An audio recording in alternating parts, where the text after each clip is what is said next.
राम राम आप सभी को। अब कल तो चुनाव है ही है, कल तो मतदान हो जाना है। तो मतदान से पहले मुझे लगा कि ज़रा मैं अपना आखिरी अनुमान आपको बता दूं।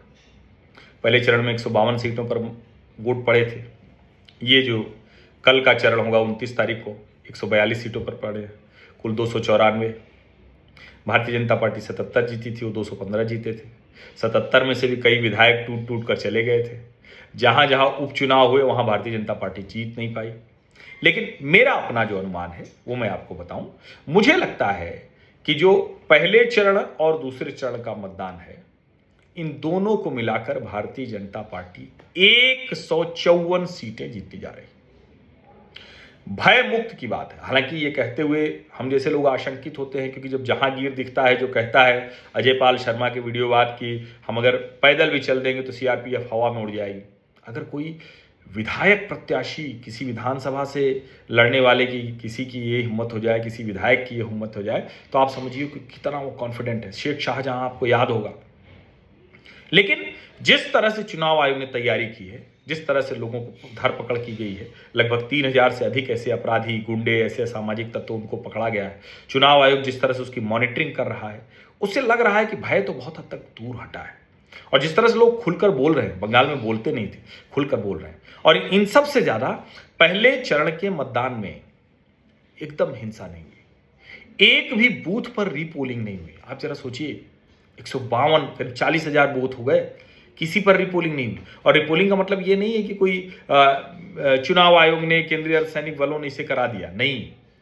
रिपोलिंग का मतलब ये है कि सत्ताधारी तृणमूल कांग्रेस, मुख्य विपक्ष या कहें कि एकमात्र विपक्ष भारतीय जनता पार्टी, और विपक्ष में थोड़ी अपनी भूमिका जो है जोड़ने की कोशिश करने वाले वो कांग्रेसी, कम्युनिस्ट, ओएसी, आईएसएफ, फुरफुरा शरीफ वाले और हुमायूं कबीर, इनमें से किसी को ऐतराज नहीं।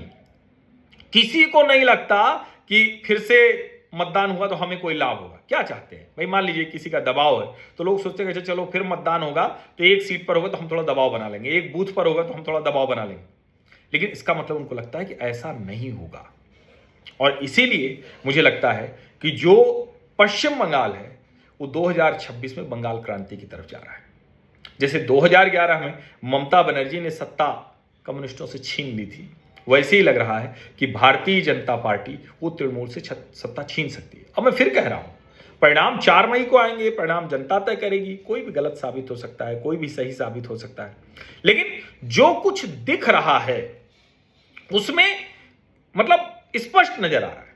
और मैंने पहले भी आपको बताया था कि वो जो मतलब जो बेईमान बौद्धिक हैं, जो पश्चिम बंगाल में होने वाली हिंसा, हत्या, उस सब पर कुछ बोलते ही नहीं।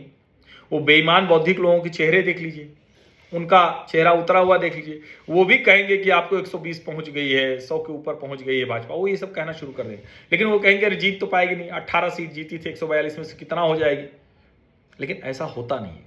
जब जनता तय करती है ना, तो फिर वो ये मतलब सब बांध टूटते हैं।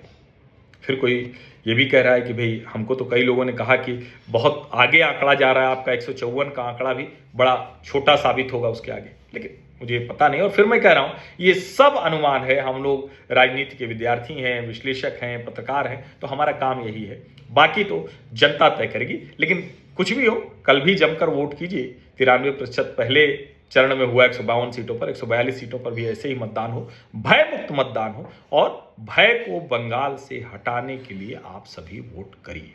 आप सभी का बहुत बहुत धन्यवाद।